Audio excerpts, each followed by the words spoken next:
Good day, everyone, to all those who are monitoring us in different parts of the globe. Whatever the case may be, we wish everyone a good day, a good night, a good morning. At umaasa kami na kayo po ay mananatiling nakikinig na may kapayapaan sa atin pong ginagawang pagsisiwalat. Gaya po nung salitang exposition sa English ay pagsisiwalat o paglalantad ng mga salita ng Diyos. Sa ating panahon, napakahalaga po na malaman natin ang salita ng Diyos, mga kapatid. Kasi kung hindi natin malalaman, yung nasasaksihan natin sa paligid, maaaring magkaroon tayo ng duda, agam-agam, gaya ng nangyayari sa iba, na hindi naniniwala na may Diyos. They doubt the existence of God. And atheists claim that there is no God. Those who doubt only, it is a lesser evil. Those who doubt God's existence. But what is evil is that there are people without doubt do not believe in the existence of God. As if they are very sure that there is no God. Yun po ang tinatawag na mga ateista. Yun namang mga merong mga doubts, parang naniniwala, parang hindi. Tinatawag naman yata yun mga agnostics. At meron naman pong naniniwala sa Diyos, pero mali naman ang paniniwala. Gaya nung sinasabi doon sa Roma 1:25, kapatid na Daniel. Sapagkat pinalitan nila ang katotohanan ng Diyos ng kasinungalingan at sila'y nagsisamba at nangaglingkod sa nilalang kaysa lumalang na siyang pinupuri magpakailanman siya nawa. Meron namang mga tao na naniniwala nga sa Diyos, pero pinalitan naman yung katotohanan ng Diyos ng kasinungalingan. At sila, imbis na magsisamba sa lumalang, sila'y nangaglingkod sa nilalang. Iyon ay isang masamang kondisyon din ng isang pagsamba ng tao sa Diyos na imbis na yung lumalang ang sambahin, sinasamba yung nilalang. At yan po ay hindi po kasinungalingan yan, katotohanan niyang nangyayari sa mundo. Merong mga tao ang sinasamba si Buddha. Si Buddha naman nilalang eh. Hindi naman siya Diyos, pero sinasamba siya bilang Diyos ng mga tinatawag nating Budista. At sigurado naman tayong si Buddha ay hindi nga Diyos sapagkat meron ba naman Diyos na mamatay dahil kumain ng laso na hindi niya alam. Basahin nga natin yung Encyclopedia Britannica, Sister Luz. Opo, ito po yung Encyclopedia Britannica 2005 edition. Ito po ang sinasabi doon. The Buddha died after eating poisonous mushrooms served him by accident and escaped the cycle of rebirth. His body was cremated and stupas were built over his relics. Anong sinasabi nung ulat na yon, kapatid na Daniel?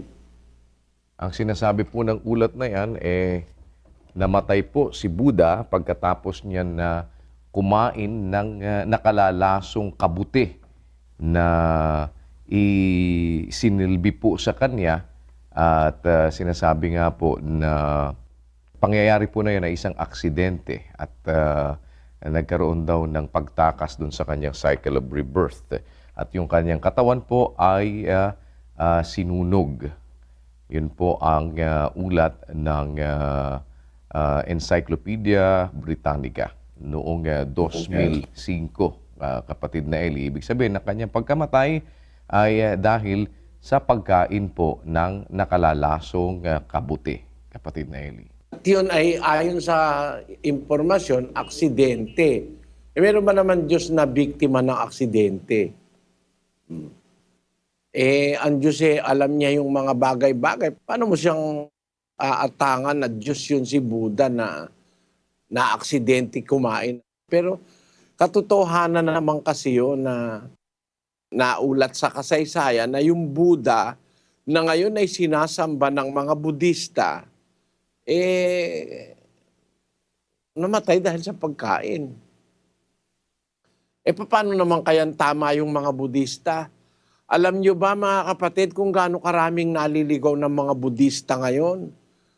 Ilan ang Budista sa buong mundo? Ang Budista sa buong mundo, ang pinaglilingkuran hindi yung tunay na Diyos. Kasi hindi naman tunay na Diyos si Buddha. Si Buddha po ay tao rin na namatay sa pagkain ng kabuting nakakalason. Yun ang ibig kong sabihin mga kababayan. Hindi naman po tayo nang aatake, kundi inihahayag lang natin yung nasabi sa Biblia, binasa natin kanina. Pinalitan nila ang katotohanan ng Diyos ng kasinungalingan. Sila'y nagsisamba at naglingkod sa nilalang kaysa sa lumalang. Uling linibere ang katotohanan ng Diyos, king metong akalaraman, simbande siwandeng lelangan ke sa aking linalang. Doon naman sa English, ang sabi, who changed the truth of God into a lie and worship and serve the creature more than the Creator.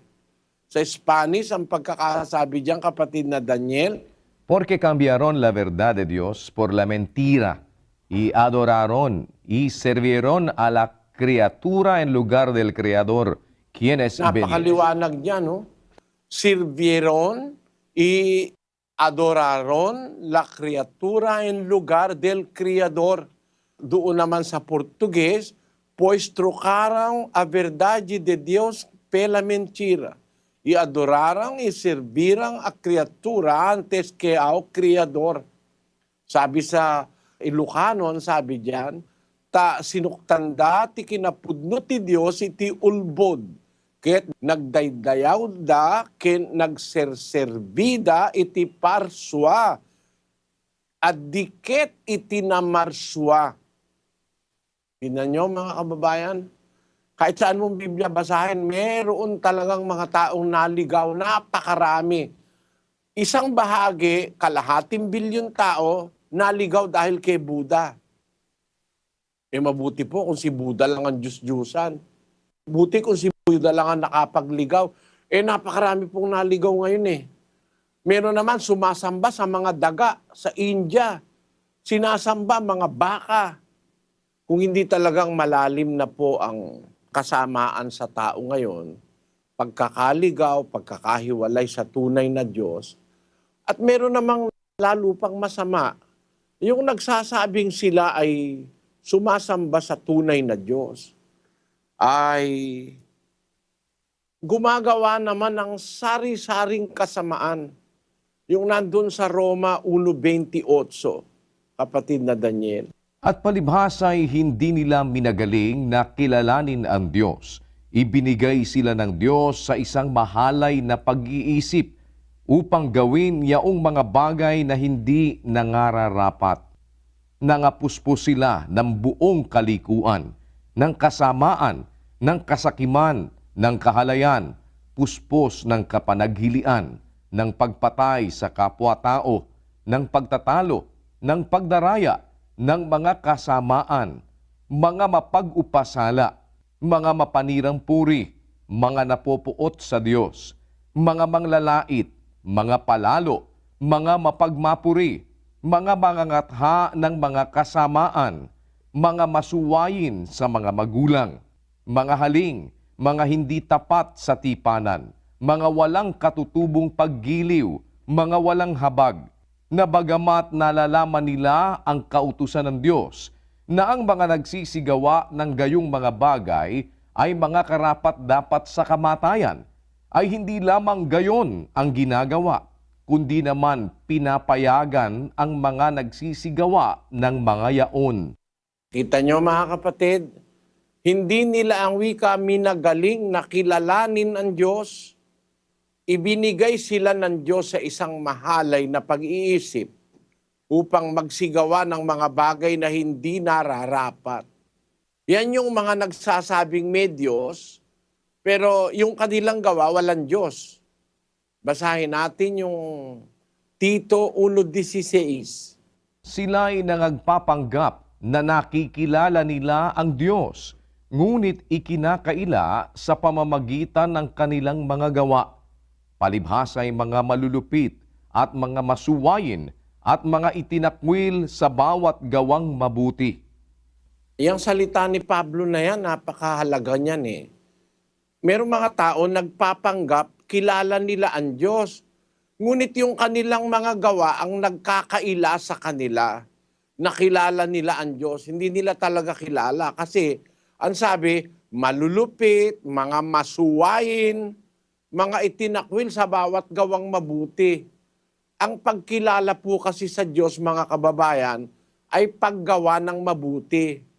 Pag yung mabuti itinakwil mo ng gawin, ayaw mo na, kahit sabihin mong kumikilala ka sa Diyos at meron kang Diyos sa buhay, sinungaling ka.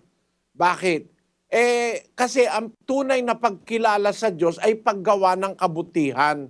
Yun ang layo ng Diyos, kaya niya ginawa ang tao, gumawa ng kabutihan para makarating sa kanyang kaharian. Pero pagka sinasabi mo, ikaw sa Diyos, pinagmamalaki mo sa Diyos ka, pagkatapos ang ginagawa mo kasamaan, yun ang nagpapatunay na hindi ka talaga sa Diyos. Kung pag-uugnay-ugnayin po natin lahat ng ito, makikita natin na ito realidad sa ating panahon. Ito nakikita natin kaya nga ang aking naiisip ngayon, parang lalo ngayong mas mahirap mangumbirti ng tao para maniwala sa Diyos. Kasi ang mga nangyayari ngayon, mismo sa mga taong nagsasabing sila lang ang sa Diyos, sila lang ang maliligtas, ang nakikita mo, puro kawalang hiya ang gawa. Yan ang magpapawalang gana sa mga tao para magrelihiyon.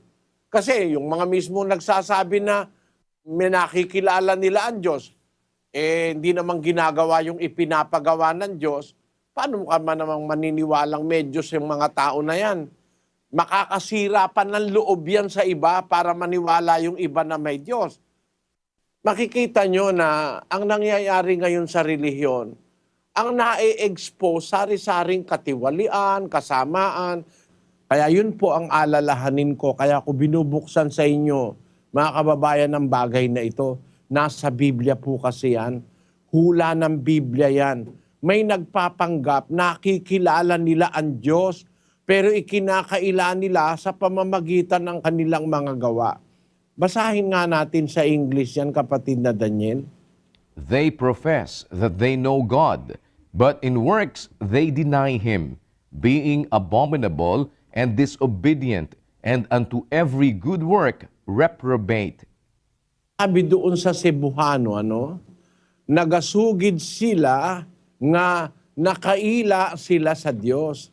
Apan sa ilang mga buhat, ginalimod siya nila. Sanglit, mga makaluod sila, ug mga di masinulundon. Ug alang sa tanang maayong buhat, sila dunot ug kasing-kasing. Ayon.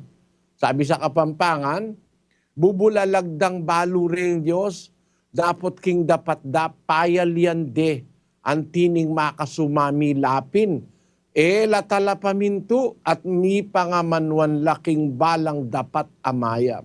Yan. Ang mangyayari ngayon sa mga tao, mawawalan ngayon ng pagtitiwala sa Diyos, mawawalan ng pagtitiwala sa relihiyon. Kasi yung mga nagsasabing may Diyos kung ano-ano pinaggagawang kawalangyaan paano ka pa nga naman makukumbinsin itong mga taong ito? Yan ang alalahanin ni Apostol Pedro, 2,000 taon na nakakaraan. Ang sabi ni San Pedro sa 2:1 ng 2 Pedro, Ngunit may nagsilitaw din naman sa bayan na mga bulaang propeta, na gaya naman sa inyo'y magkakaroon ng mga bulaang guro, na magpapasok sa lihim ng mga makakapahamak na mga hidwang pananampalataya, na itatatwa pati ang Panginoon na bumili sa kanila, na magtataglay sa kanilang sarili ng madaling pagkapahamak. At maraming magsisisunod sa kanilang mga gawang mahahalay, na dahil sa kanila ay pagsasalitaan ng masama ang daan ng katotohanan. Kita nyo mga kababayan, dahil dito sa mga nagkukunwari na ito ng mga sa Diyos, dahil sa kanila, pagsasalitaan ng masama, pati yung daan ng katotohanan. Pati yung katotohanan, mapupulaan ng mga tao dahil dito sa mga nagpapanggap na sila'y sa Diyos. Pero sila'y mga bulaang propeta, mga magdarayang mga manggagawa, mga ligaw ang kakilala sa Diyos.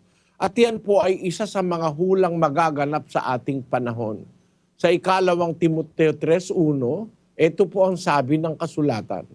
Datapwat alamin mo ito, na sa mga huling araw ay darating ang mga panahong mapanganib, sapagkat ang mga tao'y magiging maibigin sa kanilang sarili, maibigin sa salapi, mayayabang, mga mapagmalaki, mapagtungayaw, masuwayin sa mga magulang, mga walang pasalamat, mga walang kabanalan, walang katutubong pag-ibig, mga walang paglulubag, mga palabintangin, mga walang pagpipigil sa sarili, mga mabangis, hindi mga maibigin sa mabuti, mga lilo, mga matitigas ang ulo, mga palalo, mga maibigin sa kalayawan kaysa mga maibigin sa Diyos, na may anyo ng kabanalan, datapwat tinanggihan ang kapangyarihan nito, lumayo ka rin naman sa mga ito.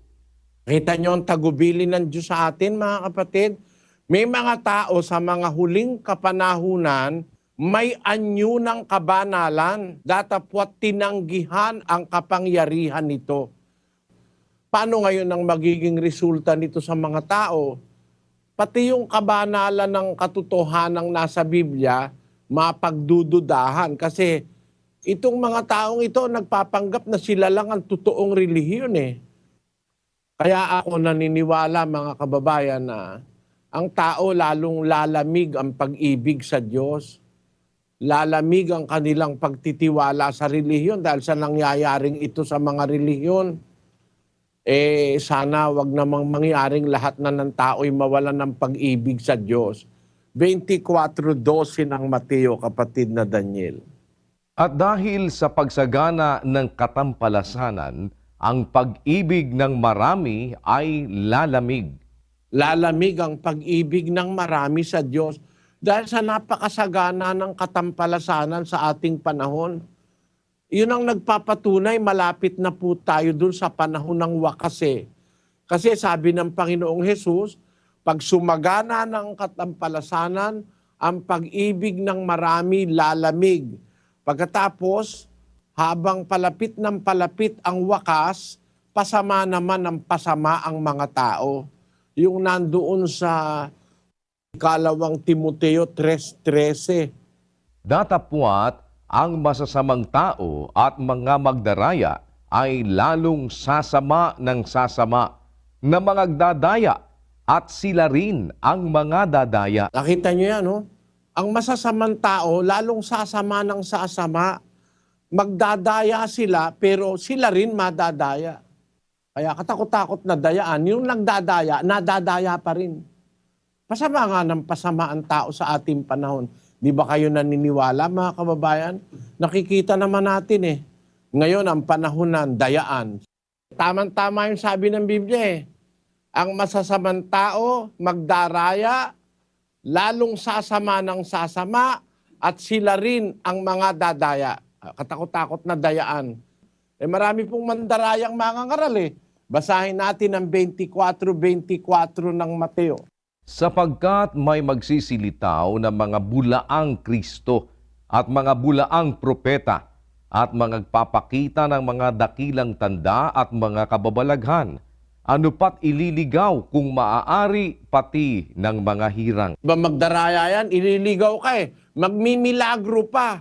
Sabi nga sa Pasyong Katoliko itong sukaban at lilo, magdarayang walang toto, kalupit-lupit na tao, kampo ng mga demonyo, ang pangalay Antikristo. O, kita nyo? Kaya maraming tao ngayon, kunyari nagsasalita, Kristo, Kristo, Kristo, Diyos, pero mandaraya pala. At Antikristo pa, ang sabi sa Pasyon. Sabi ng Panginoong Hesus, magsisilitaw ang mga bulaang propeta, magpapakita ng mga dakilang tanda at kababalaghan. Ano pat ililigaw kung maaari pati ng mga hirang. Kagaya halimbawa ng nagpapakilalang Kristo sa ating panahon. Kaya kung mag-iisip ka ngayon sa relihiyon at ito ang mapagbubungaran mo, makikita mo, baka tabangan ka Yun po inaalala ko mga kababayan. Na baka pati yung katotohanan, tabangan na ang mga tao dahil nga sa nakikitang mga nangyayaring ito sa mga relihiyon. Sana mga kababayan, mag-isip-isip tayo. Maniwala tayong may Diyos. Itong nangyayaring ito, sinabi na nga ng Diyos ito Sinabi na ng Diyos, lilitaw itong mga bulaang propeta at mga bulaang Kristo. Lalo tayong magsuri, mga kababayan. Bakit? Kasi itong mga pangyayaring ito, ipinagpauna na ito sa Biblia, magaganap ito sa malapit ng kawakasan. Na ang mga tao, sasama ng sasama, pati mga nagre-relihiyon, magdadaya, mandaraya, sila rin ang madadaya. Yang lahat ng yan, mga hula, na ipinagpauna ng Biblia. Kaya lalo akong nagtitibay na totoo ang sinasabi ng Biblia, gusto ko kayong i-share sa inyo. Gusto ko na inyong malaman din para wag kayong maapektuhan dahil nakapauna na po sa Biblia yan, talagang maraming lilitaw na magdaraya. Magsuri tayo mga kababayan. Naniniwala po ako ng buong buo sa aking kalooban, meron talagang Diyos, meron talagang totoo, meron talagang panig ng kabutihan. Kung nang nakikita natin panig ng kasamaan, huwag tayong mawalan ng tiwala sa Diyos. Hanapin natin ang Diyos sa gitna ng lahat ng kasamaang ito. Naniniwala po ako, makikita natin ang kanyang katotohanan.